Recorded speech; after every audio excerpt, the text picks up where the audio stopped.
Welcome. The next presentation is Blade Air Mobility. And we're going to do this as a kind of fireside chat. We're going to start with a very brief introduction, and then I'll ask a few questions. My name is John Hickman. I'm the analyst at Ladenburg that follows this company. And we have with us Rob Wiesenthal, who is the CEO. And actually, Blade's located or headquartered right here in New York. So he had a really long commute. And anyway, and then we invite, I'll ask a couple questions to get started, and we'd really appreciate your participation with questions that you might have. With that, Rob? Great. Thanks for having me. So we'll give a just a brief overview of the company, how we started. We're now into our 11th year of Blade. We started Blade from whole cloth here in New York, and flying passengers by helicopter on leisure routes, and eventually expanded to airports such as JFK, Newark, and then moved into Europe, where we're flying between Monaco, Nice, Cannes, Saint-Tropez, in the winter, the Alps, Geneva, Courchevel, other areas. And the thesis of the company was very simple, which was, how do we best transition consumers and commuters from helicopters to electric vertical aircraft, or what you may call eVTOL in the future? What kind of platform would that look like? And what we did was, we developed and acquired captive infrastructure here in Manhattan at all three heliports, infrastructure at Newark Airport, infrastructure at Nice International Airport, and 2 terminals. Infrastructure in the two most important markets in the world, which are the greater New York area and Southern Europe, because in short distance aviation, specifically in helicopters, we do not have a lot of landing zones. And what's interesting about our model in terms of facilitating that transition is that we're asset light, which allows us to have an asset swap at some point in the future. But those new aircraft will be a huge unlock for us because they're quiet and they're emission free. And with that, communities and stakeholders will be much more comfortable about having landing zones.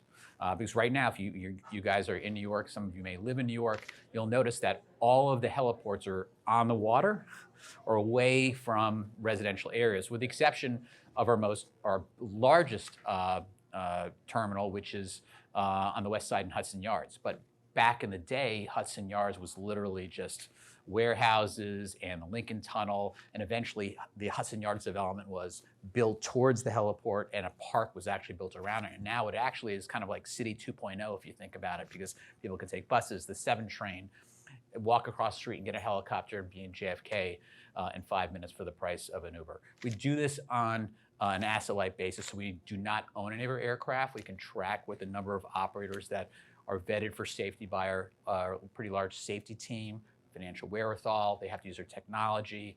They have non-competes, and we're basically better positioned, I think, than any other company to take advantage of this transition to next generation electric aircraft. At the same time, what we did was find other use cases, specifically medical. We are now the largest air transporter of human organs in the United States, heart, livers, and lungs. And that business today is a $150 million business, actually even larger than our passenger business, quite profitable. Over 70 hospitals we work with. We're improving outcomes every day and making it much more affordable for hospitals to move organs in order to really help save lives. It's a terrific business located here in the United States, and that is on jets, helicopters, and we call lights and sirens, SUVs. And that's a business that we've grown from literally from zero, as I said, to $150 million. And from 2005, I think we had we made an acquisition of a company called Trinity Air Medical, got us to $25 million. This year, we're about $150 million on that. So it's been a terrific acquisition for us. So that's kind of just a quick overview. We're based here in New York and in Europe. So that leads me into my first question to get this going. Rob mentioned these electric vertical takeoff and landing vehicles to replace helicopters as we know them today. And it's looking more and more like these vehicles are going to arrive in the not too distant future, maybe even the end of this year in overseas, and next year here in the U.S. And I'd like Rob to talk a little bit about when they might arrive and how he makes the transition from electric, from our standard helicopter to the electric vehicles. Sure. I mean, obviously, to get the best sense of when these aircraft are going to be commercialized, you have to ask the manufacturers themselves. But that being said, we do have great relationships with the manufacturers. I think right now it feels like Q4 25, Q1 26 for the Middle East for two of the manufacturers. Could you mention names? Joby and I believe Archer. And then I think you'll probably seeing them either very late 27 or 28. And again, there's going to be a cohabitation phase. These aircraft only go about 30 miles for the most part.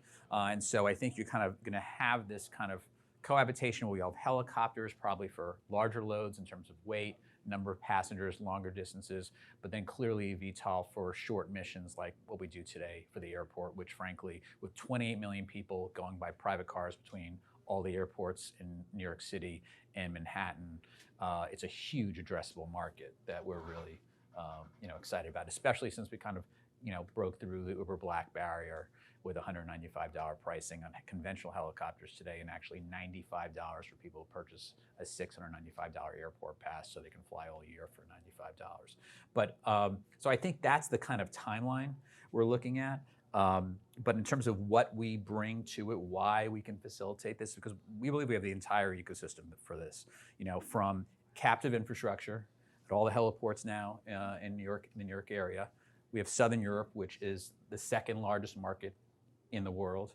We have a consumer to cockpit technology stack that not only allows people to book, but to have that connection directly to our operations center, to our operators, to our flyer relations people. So all of the sausage making that hopefully our passengers don't see is happening behind the scenes, and there's redundancy.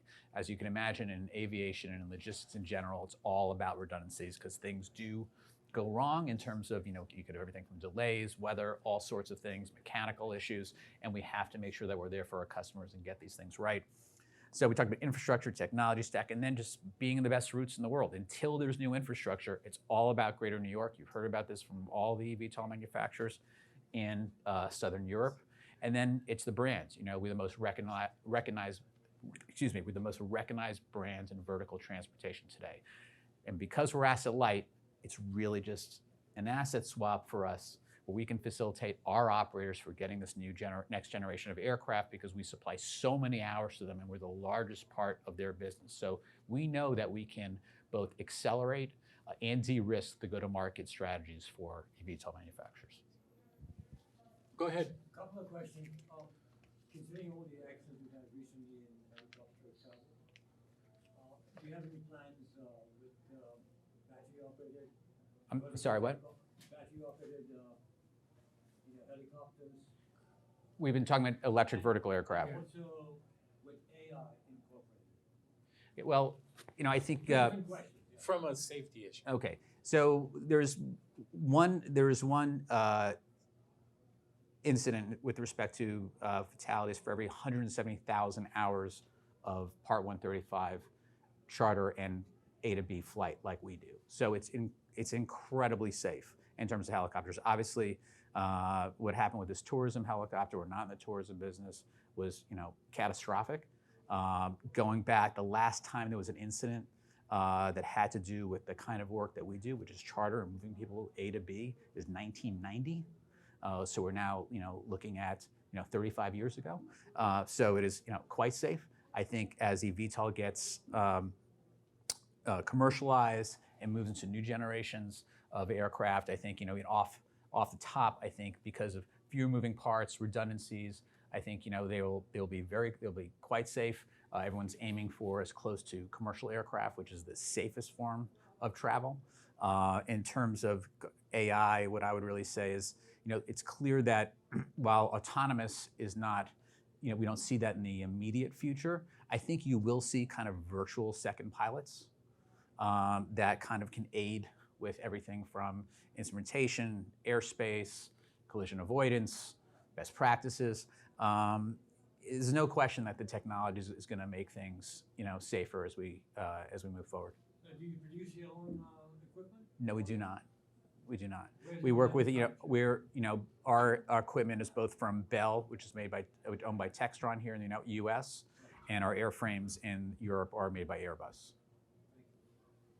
Go ahead. Yeah, can you elaborate a little bit more on the next generation aircraft? So maybe a little bit more on that, but then also timing. Like, how should we think about timing of when we should start to see some of those new aircraft come out? Well, I think Make a significant difference? I think we just said, looking at Middle East, late 26. Again, this is coming from the manufacturers, early 27, and then probably late 27, early 28 for the U.S. But probably, I don't want to say it's going to be performative, but they'll just start working into the ecosystem. You'll probably be seeing a lot more helicopters still than you will be seeing eVTOL. It's not going to be like a light switch.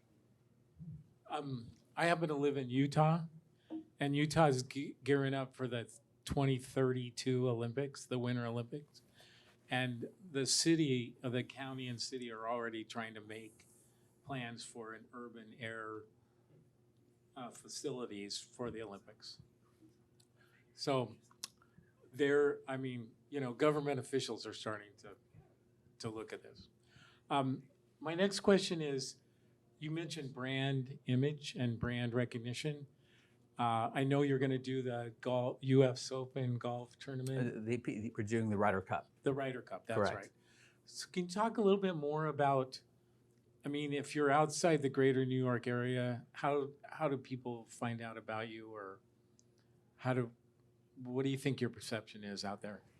As I said, I think, by far the most recognized brand in what I call vertical transportation today, as evidenced by the Ryder Cup, seeking us out, where, this is probably the most important golf event in the world that happens every 2 years. For those of you who know golf, we'll have 8 helipads in Bethpage. We'll be flying passengers who are guests at the Ryder Cup over the week from Manhattan to Bethpage, across 8 helipads. In Monaco, the heliport and our terminal are literally trackside. And as you could probably imagine, when Monaco becomes this weekend a racetrack, you can't really drive. So people will literally, fly from Nice and land in, Monaco. We'll be doing it probably every 15, 20 minutes. In the past, it's probably the largest military movement of people by helicopter in the world during those 3 days for qualifying, practice, and race day. So it's something we're really excited about. So we do a lot of events, and I think it's important because generally those are first-time flyers, and you get to see what a great use case, turning, literally call it 3.5 hours that can be on race day from Nice airport to Monaco into kind of 5-minute flights. Getting people used to what urban air mobility is all about. So, I think that it's in the cities we are, but we also do kind of pop up in areas. We've done music festivals in the past. We've done other types of big events. Yeah, Taylor Swift, others. Fly to a lot of concerts, that's for sure. And it's great. It's great, because that's how you get people to start thinking about use cases. If you just think about UBS Stadium, where I think we did a Stevie Nicks concert, right? We have an ability to actually move UBS Stadium from Long Island to Manhattan. How does that happen? Well, in Manhattan, when you go to Madison Square Garden, maybe you can walk 15 minutes, but if you're going to UBS Stadium, your concert's at 7 o'clock, you are fighting traffic across the Long Island, the Midtown Tunnel, wherever you're going, as opposed to flying for 5 minutes right outside UBS. So if you're, UBS Stadium, or you're a sponsor, or you have a box, what a great way to get your guests there. And also, when you're making your decision of where you're seeing whatever show, UBS becomes much more competitive. So that's another good example. Okay. I want to switch gears to the medical side. Sure. So you've landed, I think, 3 new contracts in the last 6-9 months or so, and you're talking about a ramp going forward in that side again. Could you elaborate on that? Sure. I think for this year, we're expecting revenue growth in the double digits. We have about 15% margins now. Our target is high teens.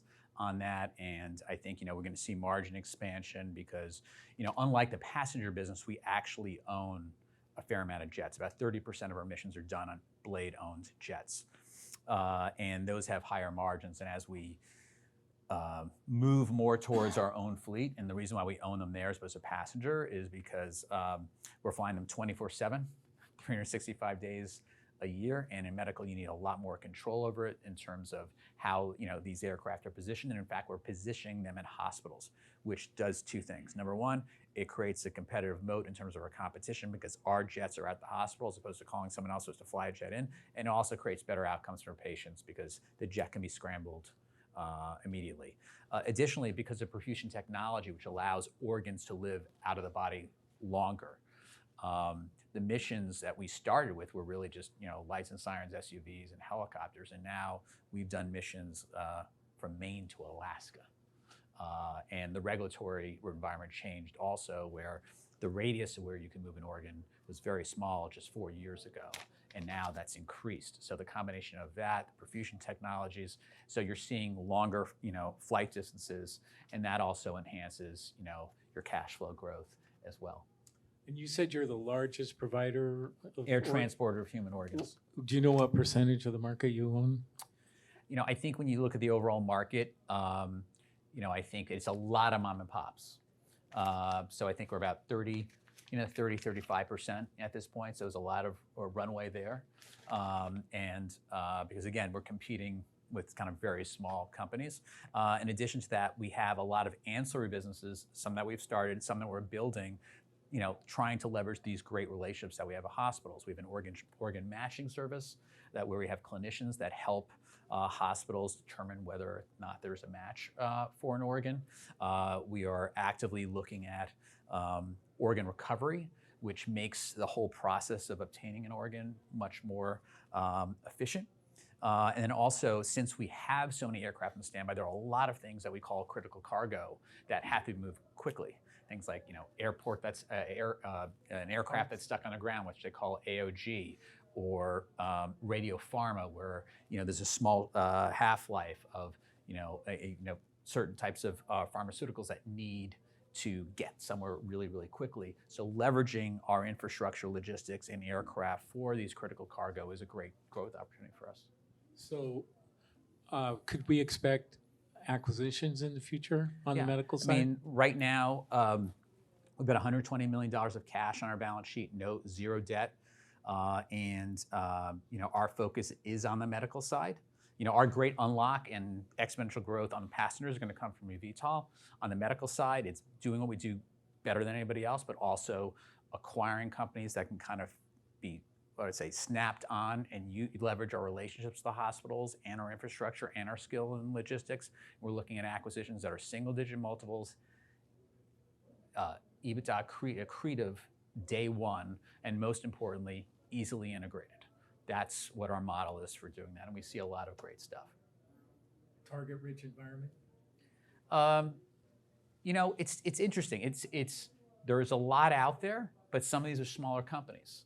And smaller companies, to do the kind of work that you need to do on a diligence side, get comfortable with the numbers, comfortable with management teams, make sure that the right people are going to stay around when you buy them. It's a lot of work, but it's worth it. And the valuations will be fair. And I think what's really interesting is when you get some of these companies, they have hospital relationships that we don't have, that we can leverage with our air transport. And we have hospital relationships they don't have, where they can leverage, say, their organ recovery business, or their business of moving radioisotopes, whatever it may be. So I think it's there's definitely it's not only going in at a single-digit multiple in the acquisition, it's buying that multiple down by what you can bring to the acquisition. So there's about a minute and a half left. Any questions from? Okay, I'd just like to point out one thing then. Financially, the company's, I'd say, a year and a half, maybe even 2 years ahead of their original projections for profitability. Some of that's come from the medical side, which has been a really nice surprise over the last couple of years. And some of it is the improvement in the passenger Yeah, side. we're actually 1 year ahead of where we thought we would be in terms of achieving profitability a year early. Yeah. on So passenger. if you look at the financials, they last year the bottom line adjusted EBITDA was just over $1 million. I think analysts like myself are projecting somewhere over $10 million for 2025. So it's a pretty impressive growth rate, and I think it's worth all of your attention. Anything else you'd like to No, say? thanks for the time. It's always a pleasure. Okay. Thank you. Appreciate it.